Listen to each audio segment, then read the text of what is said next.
So today, I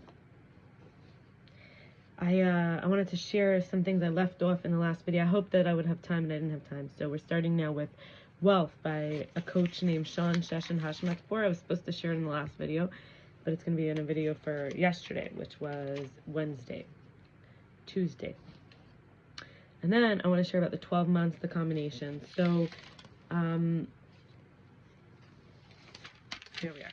So, wealth from Shawn, sheshn, Hashmatpour, because wealth is not just necessarily money. Wealth means something different to everybody. Wealth could be a wealth of information, a wealth of a collection. You know, it could be having assets but no cash. It could be having tons of food for a culture, because the money's worthless. You need to have actual tradable items.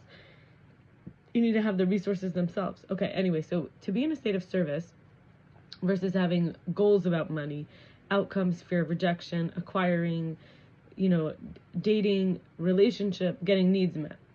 Number 2, stop trying to convince others to buy or pay you. You have to. So he's basically saying flip your gear, flip the gear, flip the mindset. So instead of always trying to get goals of certain money, you need a certain amount of money, or having fear of rejection, like getting needs met, be in a state of service, focusing on serving, on basically in whatever business you're in, you're really doing customer service for the world in a way, for other people. Instead of being needy, because neediness repels, or convincing others to buy and pay, to pay you or buy from you, instead, be a master at your craft. For example, show value by knowing that your offer works well. You get to solve problems for people. It solves a problem. And then number 3, becoming confident in your service means instead of being afraid of failing, or feeling like you might be proving to yourself that how unqualified you are, learn your craft, reprogram your beliefs, find people to trade with, pay attention to every win in order to make a confirmation bias. And this is how you become confident in your service, and this is what guarantees results. Number 4, change your story around sales. It's about solving problems. It's a bridge between me and another person to create something powerful. 5, know the consequences of staying shy, or staying stuck in myself. Worrying about money, avoiding providing for self or others, cannot invest in growth, missing out on purchasing things or experiences that I enjoy. And 6, self-worth does impact our level of survivability, because we have the ego sense of tribal instinct, that the group rejection in those days meant death, because there was shame and submission. There was the low self-worth was needed in a way, because if I couldn't if you couldn't stand up to a leader, because you shouldn't stand up to the leader in those days in the tribe. So you have to be able to be accepted.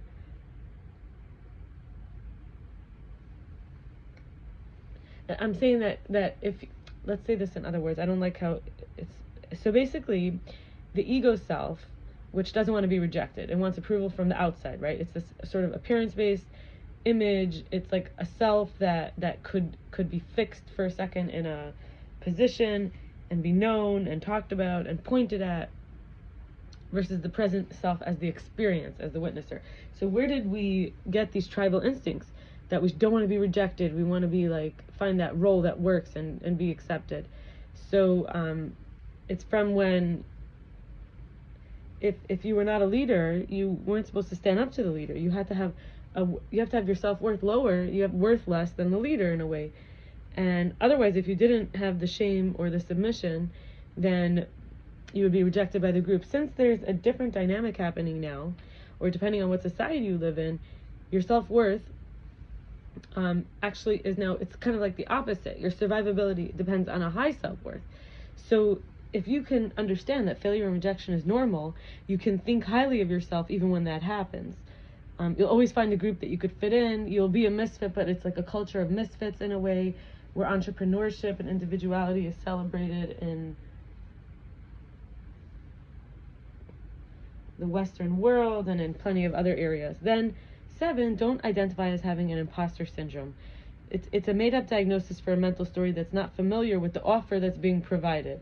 I'm a fake, chas v'shalom, God forbid it would violate the wholeness. So the neural pathways needed are able to be strengthened, where we step into a new territory, but it can feel uncomfortable. And finally, I wanted to draw this into a couple other things before we go back for a second. So, Makkot, Mishnah 11b, it says one who is, remember, because just now I talked about being like exiled, being sent out of the group in a way. So in the Talmud, in the Mishnah, it says one who is, number 7, it says in 11b, one who's exiled to a city of refuge for unintentional murder may not leave the city at all for testimony relating to monetary matters, for doing a mitzvah, even capital matters, or even if the Jewish people require him, or even if he's the general of the army of Israel, he cannot leave the city of refuge. There shall be his dwelling, his death, and his burial, unless the high priest dies, the one stationed at the time of the verdict. So, it's just a little peek into like the old world when even somebody got rejected just by accidentally killing someone. And then I wanted to share one other thing from Mishlei, which is from King Solomon, Proverbs chapter 10, verse 19, when there's much, this is about wise speech. But before we go to that, I just want to share something from the other video that I was hoping to share, which is that the 12 months, there's 12 combinations of the 4-letter name of Hashem, the tetragrammaton. Nisan is Yud and Hey and Vav and Hey. That's like considered the straightforward way. Then we have Iyar, which is Yud and Hey, Hey and Vav. There's 2 Heys here. So sometimes it looks, there's different combinations, but it's like you don't know which Hey is which. You have to kind of say the first Hey, the second Hey, but we don't say it like that. Sivan. So basically, Nisan is Aries, Iyar is Taurus, Sivan is Gemini, Yud and Vav and Hey. Tammuz is Cancer, Hey and Vav and Yud and Hey. Av is Leo, Hey and Vav, Hey and Yud. Elul is Libra, Hey and Hey, Vav and Yud. Tishrei is, Elul is Virgo, Tishrei is Libra, Vav and Hey, Yud and Hey. Cheshvan is Scorpio, Vav and Hey, Hey and Yud. Then we have Kislev, Vav and Yud, Hey and Hey, which is Sagittarius. Teves, which is the month we're in now, Hey and Yud, Hey and Vav. This is Capricorn. Then we have Shvat next month, which is Aquarius. This year they're like day to day. So the Teves started January 1st, was on the 1st of Teves. So Shvat Aquarius is Hey, Yud, Vav, Hey. And then Adar, which is actually my Hebrew birthday month, which is Pisces, is Hey, Hey, Vav, Yud. So each of the months has a different energy, a different flow. And we say that Nisan, like Aries, is like the head of the month of a certain way, even though Tishrei, the 7th month, is also considered the head of the month because it was like the commemoration of when humans were made. Now I want to share about wise speech. So mishlei, koheles 10:19, from King Solomon. When there's much talking, there's no lack of transgression. In Koheles, Ecclesiastes 5:1, it says, keep your mouth from being rash. Also from King Solomon, keep your mouth from being rash, and let your throat not be quick to bring forth speech before God your God. Before God, for God is in heaven and you're on earth. That's why your words should be few. So we're getting this message. We have to consider the medium, the content, the tone, the audience, the meaning, the intent. And I myself was hoping that this past month that I would have had a chance to have days where I was like fasting from speech, but I don't know if that would be from these videos. Like, how much would I have to plan ahead for those 3 days? And would I be able to talk on the phone? Would I join any of my support groups, my meetings? Maybe I could plan 3 days, like January 28 to 30, towards the end of the month. I'll join a summit and do readings and journal and just not talk. Maybe I could even try to stay alone for the few days, because it's hard to go out and do things when you can't talk to people. Even just walking in the street, someone might ask you a question and you can't be totally quiet. You can't just go like this. People might think you're rude. You never know. It's like there's almost this like social duty to speak.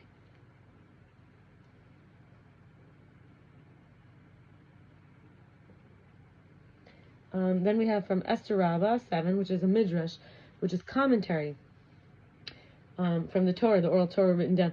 Number 11, it says, when the wicked, this is coming up for Purim, and basically it talks about the months again. It's like going through the months, the zodiac, so I thought it kind of matches. And it says basically that,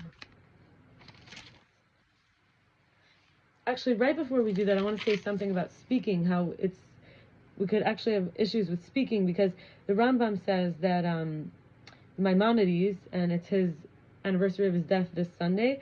But anyway, it's chapter 12, Sefer Hafla'ah, Hilchos Shvuos, which is the laws of swearing, of oaths.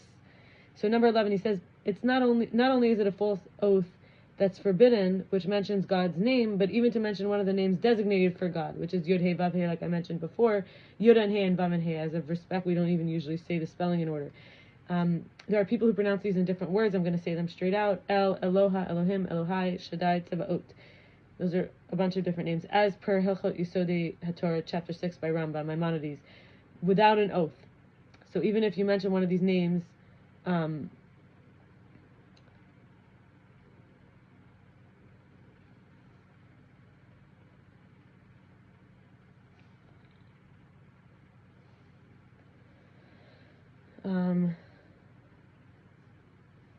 that's why we say Yud and He and Vav and He. And I think I should have pronounced it a little differently in some ways. Like we say Shakai, Kel, Keloha, Elokai, Elokim, Eloka, and Tzevaot I think we say, but just to use these words not casually. That's why in English you have some Jewish people that never really say, oh my God, or like just using it in such a casual way. They say, oh my gosh, or they don't even say that. But included in fearing is not to mention it in vain, for one doesn't treat something that is truly revered with such carelessness, especially not. And it says it's because of a slip of the tongue that one mentions God's name in vain. He should immediately hurry to praise, glory, and venerate it, so it won't be entirely in vain. So now, because I use these words, I'd like to say, blessed be He for all eternity. He's great and exceedingly praiseworthy. Or, I have to say that Hashem, that's why we say Hashem, the name. So I hope that helps a little bit with why sometimes we shouldn't speak casually. This is a way to be wise speech.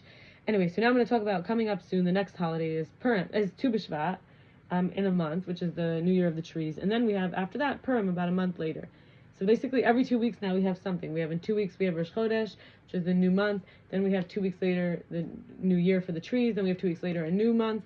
Then we have 2 weeks later the Purim, the holiday. Then 2 weeks later a new month. Then 2 weeks later we have Passover. And then 2 weeks later we have the new month. And then after that for 49 days we're going to be counting the Omer. And then after that we have Shavuos. So there's a few months now of a lot of different things. But starting every 2 weeks now. But this is what I want to share. So basically in Esther Rabba 7, number 11, the Midrash, it's on the oral Torah, it says, when the wicked Haman sought to eliminate Israel, he cast lots, like raffles, to gain control over them. In Psalm 125:3, it says, indeed, the rod of the wickedness will not rest upon the lot of the righteous, lest the righteous extend their hand for wrongdoing. So first he cast a lot for the days, and each day's angel spoke up in defense of Israel, using scriptural verses that included the days of creation, and he wasn't successful. Next, he moved to check which of the months it could fall on, and he began with Nisan, the Aries, the first month, but it had the merit of Passover. Iyar had the merit of the Passover Sheni, the second Passover, which was for the people who were helping. They couldn't do the offering, the sacrifice of the Passover when they were, because they were impure. They had been helping someone who died to be buried and carrying the body and everything. So they said, why should we be punished? We're doing God's word. And so they were given another chance. So, and then the manna that started on the 15th, and then Sivan has the merit of the giving of the Torah. That I mentioned earlier, Shvuos, that's the giving of the Torah. Tammuz, Cancer, has the merit of the land, because in Ezra 7, chapter 7, verse 8 and 9, it says, Ezra came to the land of Israel on the first of the month, and Joshua stopped the sun. That's from Seder Olam Rabbah 1:1. At the war with the 5 Amorite kings, and Tammuz and Av said that they each had 5 calamities. No more calamities. It's enough. And there's a man, Rabbi Zirkind of Crown Heights. He said that Mashiach is actually born in Av, so it is a meritorious month. Anyway, continuing from the commentary, it says Elul, Libra, Av was Leo. Okay, and Tammuz was Cancer. So Elul has the merit of the completion of the wall of Jerusalem that was completed during it. That's Libra. That's Virgo. And the merit of the animal tithe, the new year of the animal tithe, is on the first of Elul. Mishnah, Rosh, Hashana 1:1. So that's another Mishnah from the Mishnais, from the Talmud. First of Elul again is Virgo. Tishrei, Libra, had the merit of the shofar. Yom Kippur, that's the horn we blow, the Day of Atonement. The festivals, which is Sukkot and Rosh Hashanah, the head of the year. Sukkot, the festival of the tabernacles. And Mar Cheshvan had the merit of Sarah, the matriarch, who died in it. that's Scorpio. And then Kislev, the Sagittarius, had the merit of the Hanukkah, and Teves has the merit of Ezra. Teves meant the one who stopped the men's marriages with the foreign woman. They went to the mikveh, the immersion, and returned to being more righteous. That's Ezra 10, chapter 10, verse 16 and 17. Shvat, Aquarius, had the merit of the members of the Great Assembly, because on the 23rd of Shvat, all Israel gathered over the concubine in Giva, Judges, from the book of Judges 19 to 21, and the idol of Micha. And the possibility of Adar, Pisces, arose, and no merit was found in it, and there was no other commentary from the energy of the month on protesting or saying no, so the wicked one was rejoicing. Then he checked the zodiac signs. Lamb is the Aries, had the merit of being the Paschal lamb, like the Passover lamb.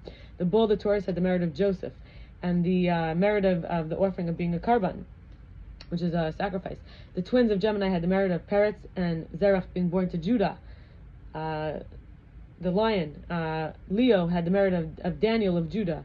The virgin, Virgo, had the merit of Hananiah, Mishael, and Azariah, who were compared to a virgin to whom no man was familiar aside from her husband, in the way that they did not change their God, their laws, and clung to Judaism, even though while they were in the palace of Nebuchadnezzar in that whole time period, as far as I remember. Scales, Libra, had the merit of the Eov, Job. Scorpio, had Cheshvan, had the merit of Ezekiel, Yecheskel. The bow of Sagittarius had the merit of Yosef, which was Kislev. Then we have the Capricorn, the Yaakov merit, which is the kid, Jacob. The kid is a goat. Then we have the bucket, Aquarius, had the merit of Moshe. So this was Shvat, and he saw no merit in the fish, the Pisces. And when he saw no merit in both Adar and its zodiac sign of Pisces, so the month and the zodiac sign, Pisces fish, he rejoiced, and also noted that Moshe, their teacher, died in Adar too. Now he did not know it was also Moshe's birthday. So I